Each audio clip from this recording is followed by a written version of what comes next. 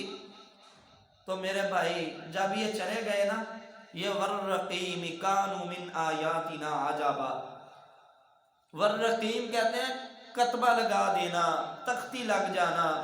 تو انہوں نے کیا کیا، کتبے پر یا تختیوں پر لکھ کر نہیں نوجوانوں کے نام اپنے پاس دگیانوس نے ادھر خزانے میں محفوظ کر لیے کہ اگر یہ نوجوان جس کسی کو بھی ملے جہاں بھی ہوں انہیں فوراً میرے پاس اطلاع ان کی دی جائے یا گرفتار کر کے حاضر کیے جائیں، ہم انہیں ان کے دین پر نہیں رہنے دیں گے۔ تو میرے بھائی یہ کچھ تھوڑی سی وضاحت ہے، اور آگے اللہ نے مفصل ان کا واقعہ بیان کیا ہے کہ پھر میرے رب نے انہیں کیسے اٹھایا، کیسے دوبارہ اس شہر میں پہنچایا، کیسے انہوں نے دعوت حق دی، یہ انشاءاللہ کل کے درس میں بیان کریں گے۔ دعا ہے اللہ رب العالمین صحیح معنوں میں ہمیں حق بات اور حق بات کہنے کی اور عمل کرنے کی توفیق عطا فرمائے۔ اسی آیت میں ایک لفظ آیا تھا وَزِدْنَاهُمْ هُدًى، ہم نے انہیں ہدایت میں زیادہ کر دیا۔ یہاں سے نا ایک بڑا اہم مسئلہ ثابت ہوتا ہے، بعض بھائی کہتے ہیں کہ ایمان جتنا ہے نا یہ اتنا ہی رہے گا، نہ بڑھتا ہے نہ کم ہوتا ہے، ایسی بات نہیں ہے، ایمان بڑھتا بھی ہے اور کم بھی ہوتا ہے۔ آپ دیکھ لیں کسی دینی مجلس میں بیٹھے ہوں گے، وہاں اللہ اور اللہ کے رسول کی بات ہوگی نا، آپ کی ایمانی کیفیت اور ہوگی۔ آپ بازار میں کھڑے ہیں، خرید و فروخت کر رہے ہیں، اس وقت آپ کی ایمانی کیفیت اور ہوگی۔ گھر میں ہیں، بیوی بچوں کے پاس موجود ہیں، بات چیت ہو رہی ہے تو ایمانی کیفیت اور ہوگی۔ تو بے شمار مفسرین نے یہاں سے یہ مسئلہ اخذ کیا ہے قرآن کے دیگر دلائل سے کہ اللہ رب العالمین نے فرمایا فَأَمَّا الَّذِينَ آمَنُوا فَزَادَتْهُمْ إِيمَانًا وَهُمْ يَسْتَبْشِرُونَ، کہ ہم لوگوں کے ایمان کو بڑھا دیتے ہیں۔ اسی طرح ایک اور جگہ پر اللہ رب العالمین نے فرمایا وَالَّذِينَ آمَنُوا فَزَادَتْهُمْ إِيمَانًا، کہ جو لوگ ہدایت لے کر آئے ہم انہیں ہدایت میں زیادہ کر دیتے ہیں۔ یہاں پر بھی فرمایا وَزِدْنَاهُمْ هُدًى، ہم نے ان کی ہدایت کو زیادہ کر دیا۔ تو میرے بھائیوں ایمان کم بھی ہوتا ہے، ایمان زیادہ بھی ہوتا ہے۔ تو یہ اہم مسئلہ یہاں سے مفسرین نے اخذ کیا تھا، میں نے آپ بھائیوں کے سامنے رکھا ہے۔ اللہ ہمیں عمل کی توفیق عطا فرمائے۔